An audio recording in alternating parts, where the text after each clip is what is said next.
नमस्कार दोस्तों, आज से 2 दिन पहले यानी कि 24 जून 2025 को दिल्ली के उपराज्यपाल श्री विनय सक्सेना जी द्वारा ये प्रेस नोट तमाम मीडिया के चैनल्स को और अखबारों को दी गई, ये कहते हुए कि जो कॉम्पिटेंट अथॉरिटी है उन्होंने एक मामले में दिल्ली के पूर्व 2 हेल्थ मिनिस्टर्स, जिनमें से एक मैं हूं और एक सत्येंद्र जैन साहब है, उनके खिलाफ इन्वेस्टिगेशन करने की इजाज़त दे दी। और ये बड़े जोरों शोरों से उनके प्रेस नोट के बाद 25 तारीख के अखबारों में छपा। आज 26 तारीख को एक और प्रेस नोट दिल्ली के एसीबी के हेड श्री मधुर वर्मा जी द्वारा जो है अलग अलग अखबारों और मीडिया हाउसेस को दी गई है। इसमें उन्होंने कहा है कि भाई उन्होंने दिल्ली के 2 पूर्व स्वास्थ्य मंत्रियों के खिलाफ जो है एसीबी ने मुकदमा दर्ज कर लिया है और उन्होंने जांच शुरू कर दी है। उस जांच में किन अफसरों पर मुकदमा है वो कोई नहीं है, किन लोगों पर मुकदमा है वो कोई नहीं है, मगर हाँ 2 मंत्रियों के नाम उस मुकदमे में लिख दिए गए हैं। मजेदार बात यह है कि इन दोनों मामलों में, इन दोनों ही प्रेस नोट्स में ये लिखा गया है कि ये अस्पतालों के जो प्रोजेक्ट्स थे, करीब 24 अस्पतालों से संबंधित प्रोजेक्ट थे, ये 2018-19 में सैंक्शन किए गए, 2018-19 में। और एक हॉस्पिटल प्रोजेक्ट जो कि 7 आईसीयू हॉस्पिटल से संबंधित था कोरोना के समय में, 2021 में वो सैंक्शन किया गया। अब मैं तो मार्च 2023 में मंत्री बना हूं। अब आप सोचिए कि वो हॉस्पिटल प्रोजेक्ट्स जो 2018-19 में और फिर 2021 में सैंक्शन हुए हैं, उसमें मेरे को आप कैसे नामजद कर सकते हैं? ये एक मजाक का विषय है। पूरी की पूरी एसीबी, पूरी की पूरी दिल्ली की भारतीय जनता पार्टी सरकार और एलजी साहब ने बना दिया है।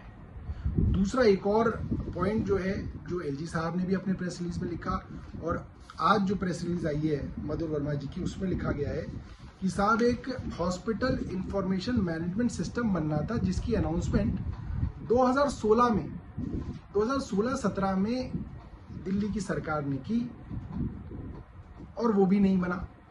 अब आप वो अनाउंसमेंट जो 2016-17 में हुई और वो नहीं बनी, तो उसके लिए जो मंत्री 2023 मार्च में बना, उसके ऊपर आप कैसे जो है एंटी करप्शन ब्रांच के अंदर मुकदमा दर्ज कर सकते हैं? ये मेरी बात समझ से बाहर है। पहली बात तो उस वक्त जो सैंक्शनिंग हुई उसमें क्या भ्रष्टाचार हुआ या नहीं हुआ, इसके बारे में भी आपने कुछ नहीं बताया है। आप एफआईआर की कॉपी छिपा रहे हैं क्योंकि आपको लगता है कि अगर आप एफआईआर बता देंगे तो आपका ये जो पूरा का पूरा खेल है खुल जाएगा। इसलिए कभी एलजी साहब प्रेस नोट दे रहे हैं, कभी एसीबी के चीफ जो है वो प्रेस नोट दे रहे हैं, मगर एफआईआर नहीं दी जा रही।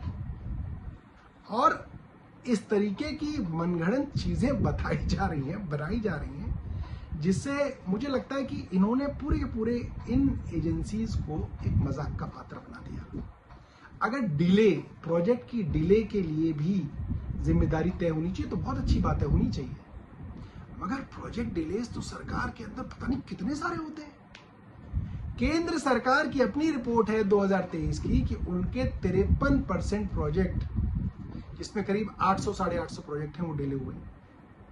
उसमें करीब 4.5 लाख करोड़ रुपए का कॉस्ट ओवररन हुआ। बुलेट ट्रेन जो प्रधानमंत्री जी का पेट प्रोजेक्ट है, वो 2015 में शुरू हुआ और 2023 में वो पूरा होना था।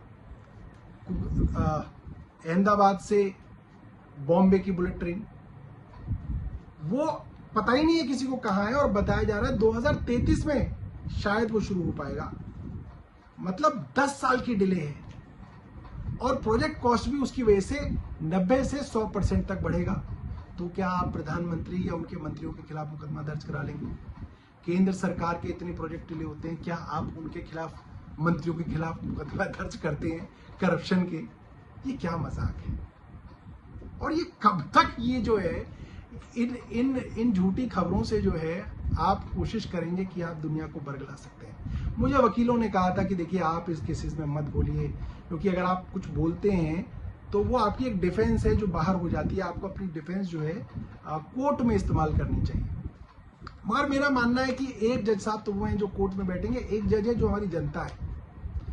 तो बहुत जरूरी है कि इन लोगों के झूठे खेल को रोज हम लोग आपके सामने एक्सपोज करें, और हर स्टेज पे जो ये लोग करेंगे, मेरी कोशिश रहेगी कि इन लोगों को एक्सपोज किया जाए, और इस तरीके से आगे जो ये मुकदमे करेंगे उसके लिए पब्लिक के मन में तैयारी हो, पब्लिक को पता हो कि किस स्तर तक ये लोग गिर सकते हैं।